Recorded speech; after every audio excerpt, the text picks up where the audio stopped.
started with Pearl Harbor in 1941. Let's start moving towards present time. Let's stop at the Korean War, 1950. The Korean War began in June of 1950 when Kim Il-sung, the dictator of North Korea, ordered his troops to invade South Korea. But here's a question I know very few people can answer this. How did Kim Il-sung and the communists come to power in North Korea? Very few people have an answer to that. Some people think, well, did Mao Zedong put him there? No, Mao Zedong came to power in 49 in China. This guy was already in power in 45. The answer is that we pretty much put him there in a roundabout way. And here's how it happened. During World War II, Joseph Stalin was our ally against the Germans. Now, he's a bad guy to have for an ally. You might remember, when the Germans invaded Poland in 1939, so did he. And like the Germans, he had put to death innumerable of his own people. But nonetheless, he was our ally against Germany, but not against Japan. He had a non-aggression pact with Japan. But at the Big Three Conference of Yalta, President Roosevelt asked Stalin if he'd break his non-aggression pact with Japan. He said, sure, I'll do it on one condition.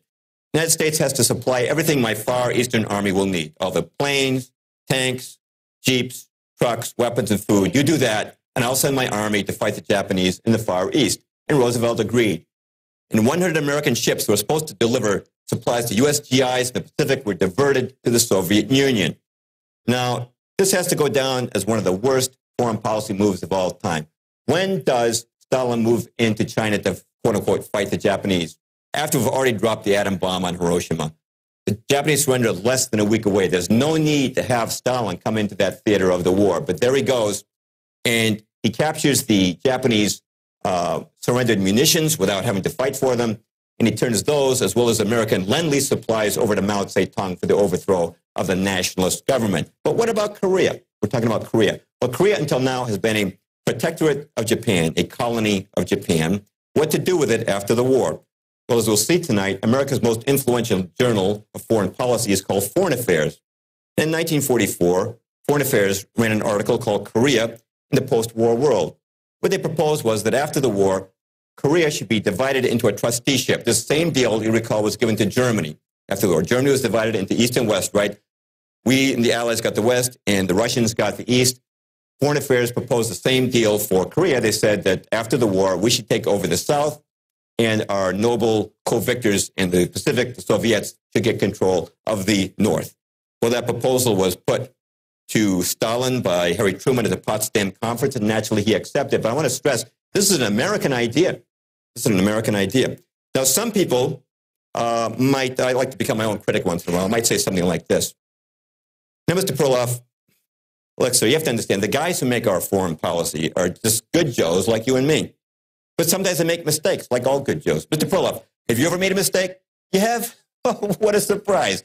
So do the guys who make our foreign policy. Look, yeah, we'll score you a point on the fact that it wasn't a good idea to let Stalin take charge of North Korea, okay? But you don't have to get all paranoid about it, you know? It's easy for you to pass judgment on this stuff 60 years after the fact, but those guys were working with the information they had at that time. The fact of the matter is, Mr. Perloff, there's no sinister conspiracy here, okay? The fact of the matter is that what happened in Korea can be very simply explained by the fact that accidents do happen. The guys made a boo-boo, that's all. All right, well, before we dismiss this as a boo-boo, I want to point out that this little boo-boo cost over 50,000 American soldiers their lives in the Korean War, and over 1.1 million Koreans. That's how many died in the Korean War. To say nothing of the untold suffering. I knew this was going to come up and hit me in the face. Told you that duct tape wouldn't hold. To say nothing of the untold suffering of the North Korean people. Now, before we dismiss this as a blunder, I want to quote somebody who did not think it was a blunder, and that's James Forrestal, who was Truman's Secretary of Defense. Forrestal noted that there were certain diplomats who were making decision after decision after decision that harmed the United States and benefited the Soviet Union. And he said, you know what? That can't be a mistake. Here's his actual quote. He said, consistency has never been a mark of stupidity. If the diplomats who have mishandled our relations with Russia were merely stupid, they would occasionally make a mistake in our favor. By the way, some of you guys know, how did James Forrestal die? Yeah, May the 22nd, 1949, he fell to his death from a window on the 16th floor of Bethesda Naval hospital. Now, there's some people who have an explanation for that, too. Accidents do happen. Hey, it probably just slipped on a banana peel and took a header out the window. Happens every day. No, if you want to do an interesting study, go on the internet and start looking into the death of James Forrestal, which was no accident.